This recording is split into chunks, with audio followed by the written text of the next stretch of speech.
Patuloy ang pagtulong ng Department of Agriculture sa mga magsasaka sa Palawan. Katunayang binigyan ng DA ng fertilizer discount voucher ang 12,296 na magsasaka sa lalawigan.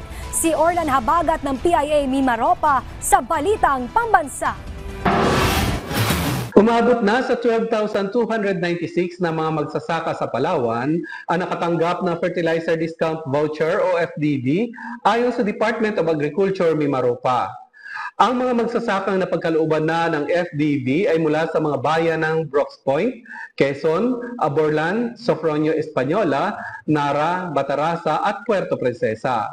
Kung saan ang kabuuang halaga ng naipamahaging voucher ay tinatayang nasa 60.4 milyong piso. Ayon sa impormasyong ibinahagi ng Rice Program ng DA Mimaropa, ang bawat voucher ay may halagang 3,400 pesos kada ektarya na maaaring magamit ng mga magsasaka sa pagbili ng abono mula sa mga accredited merchant ng kagawaran. Layo ng programa na matulungan ang mga magsasaka sa pagpapabuti ng kanilang ani at mapalakas ang produksyon ng palay sa rehiyon. Isa si Barangay Kagawad Olivia Iinano ng Barangay Kamuning sa lungsod ng Puerto Princesa sa nagpasalamat sa natanggap nitong FDV dahil malaking tulong aniya ito sa kanilang sakahan. Sinabi naman ni Nara Farmers Association President Vilma Atiga na ang binigay ng DA na discount voucher para sa abono ay malaking karagdagang tulong sa kanilang sakahan, lalo na sila ay naapektuhan ng malawakang pagbaha kamakailan, kung kaya't nagpapasalamat ito sa DA Mimaropa. Patuloy naman ang pagsisikap ng DA Mimaropa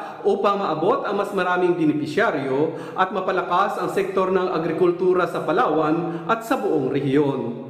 Mula sa Philippine Information Agency Mimaropa, Orlan Habagat para sa Balitang Pambansa.